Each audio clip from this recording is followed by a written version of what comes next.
Welcome back po ulit sa ating bagong video tutorial at ang ituturo natin ay yung Borrowed Time by Q-Shay.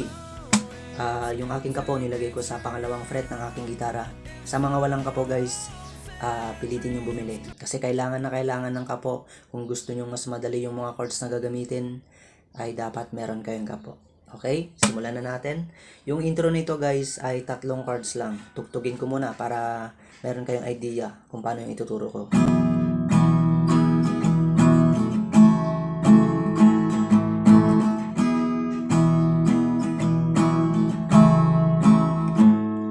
Ang chord lang nun ay D, B minor, at G.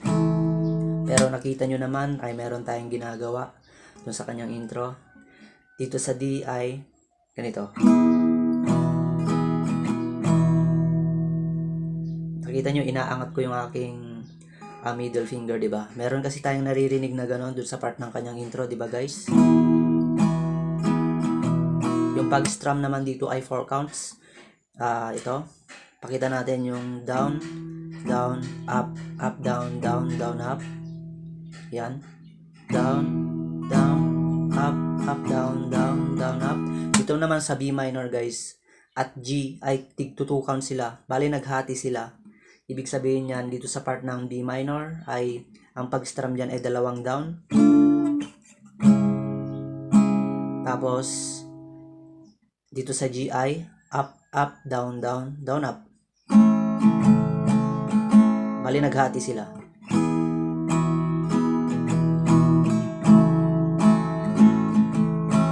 Okay, kuha nyo na siguro yung ibig sabihin yan. Ituturo natin kung anong ginawa natin sa part ng D guys. Nagdi-D-sus2 lang naman ako, inaangat ko yung aking middle finger dyan. I-strum ko ng 1 down. Tapos inalis ko na. Tapos up, up, down, down. Then inalis ko ulit. Tapos binilik ko, ganun lang. Tapos B minor. Yung B minor natin guys, ibo-broken chords natin siya.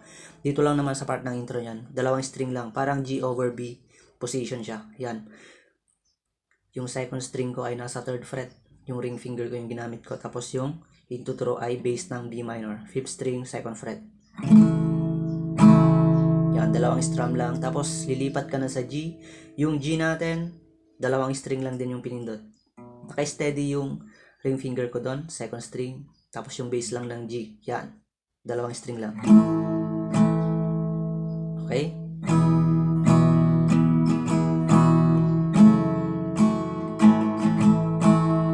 Bali, 3 beses nyo uulitin yon.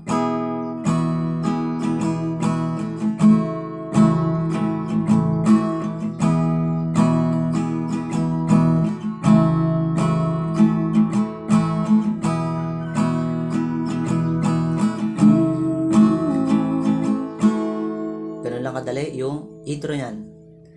Then next guys, tutungo tayo sa kanyang verse. Bali ang chords ng kanyang verse guys ay ito, 3 chords lang din. D, then F sharp minor, tapos G. Yung kanyang strumming pattern ay kagaya dun sa ginawa natin sa intro. Dito sa D ay 4 counts. Tapos naghati yung F sharp minor at G. Okay? Tugin natin.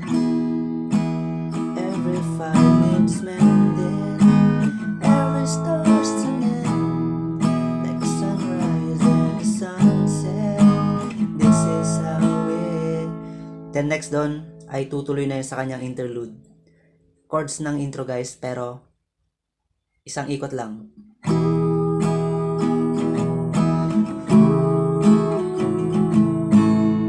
Ganun lang. Then next na doon ay yung refrain. Okay? Ulitin natin yung kanyang verse, tapos yung interlude niya. Every fight needs mending, every star sits on them, like the sunrise and the sunset. This is how it is.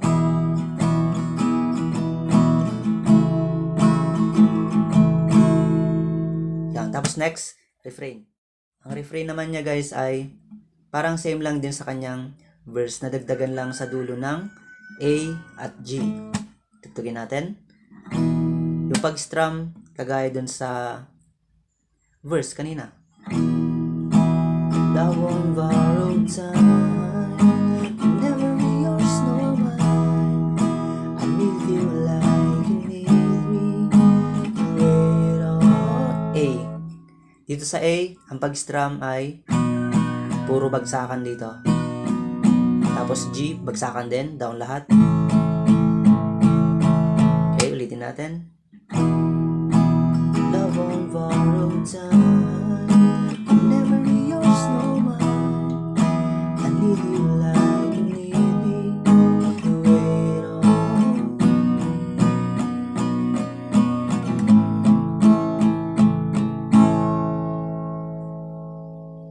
Ganun lang kadali. The next ay chorus na tayo, guys. Ang chords ng chorus ay 4 chords lang. D, the next A. Pero ang ginagawa ko rito, guys, dito sa part ng A ay naiwan pa rin yung ring finger ko dyan. Dyan, yung ito na lang, ililipat ko dito. Parang A sus 4 position siya. Ganyan yung A, di ba? Nandito yung ring finger sa 3rd fret. D, then A. Tapos next ay B minor. Di ba kanina dun sa kanyang intro ay ganito yung B minor natin? Dalawang string. Ngayon dito sa part ng chorus, guys, ay idagdag natin ito. First string. Yan, di ba galing D? Ganito yung D. Itong hintuturo lang yung ilipat natin sa B minor, base ng B minor. Yan, dito sa part ng chorus, ganito yung B minor natin, guys, ha? Okay, next, yung last chord niya ay G. Bali twice nyo uulitin yan. Tig for 4 counts, guys, yung strumming. Kantayin natin. Oh, it's good to be true. If our hopes and dreams come true. Wish that I fall of this borrowed times. If only it would last. Dito sa part ng G, guys, bahala kayo kung gusto nyong kahit anong G yung gusto nyo. Kahit yung kompletong ganito. O kaya pwede rin, guys, kahit itong dalawa lang yung matira. Yan, open na lahat sa baba. Yan. Pwedeng G na ganyan. Dito lang sa song na to, guys, ha. Okay, ulitin natin. Oh, it's good to be true. If our hopes and dreams come true. Wish that I had more of this borrowed time. If only it could last. Dun sa last G ay isang strum na lang. Pero okay naman kahit down, down, up, up, down, down, down, up. Pero pwede rin yun. Tapos next doon ay meron siyang interlude ulit. Pero dalawang beses yung ulitin.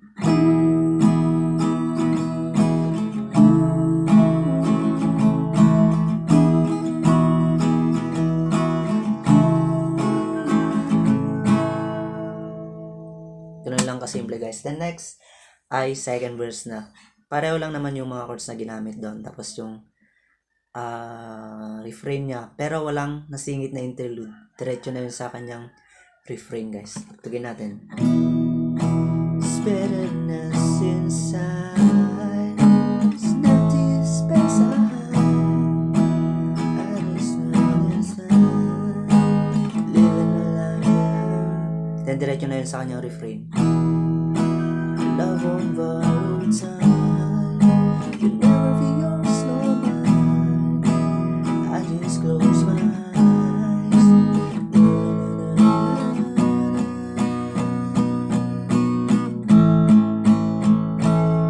Then ulitin nyo yung chorus. Oh, it's good to be through. If our hopes and dreams come true. Kung hindi kayo sanay sa broken chord na B minor na ganito, guys, ay pwede naman yung kung kaya nyo lang naman yung normal B minor. Pero mas maganda yung tunog ng ganito.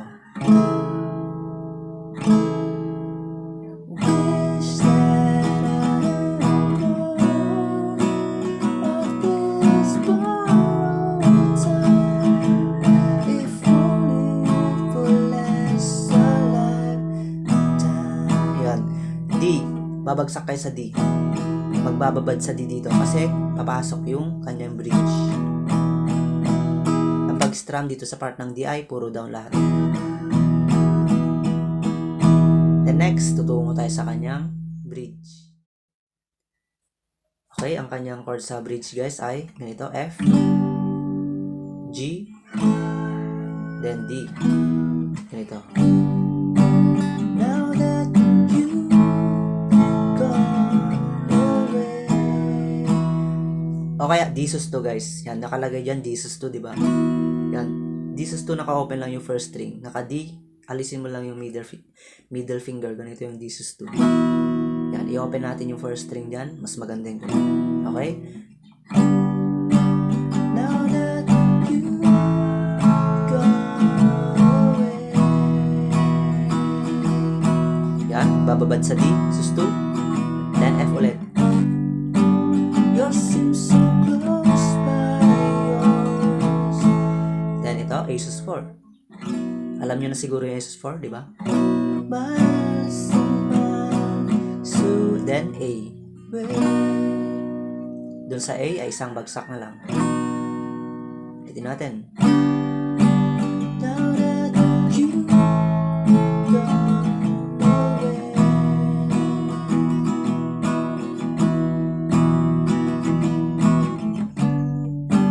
You seem so close, miles and miles away. Tapos, yung smooth na chorus ay tigisang strum guys. Doon sa unang part ng chorus, sa kanyang last chorus. Diba? Ganun yun. Oh, it's good to be true. If our hopes and dreams come true. Wish that I fall of this borrowed time. If only it will last. Then, normal strumming. Bali, ulit-ulitin nyo na lang yun, guys. Oh, it's good to be true. If our hopes and dreams come true. Wish that I of this borrowed time. If only it will last. Tuloy-tuloy lang yun, guys. Then, babagsak ka sa chord ng D. Lifetime. Okay? Tapos na yung tutorial natin guys. Sana wag niyong kalimutan mag-like at subscribe nyo na rin yung ating channel. Okay? Salamat po. Mabuhay po tayong lahat. Bye-bye.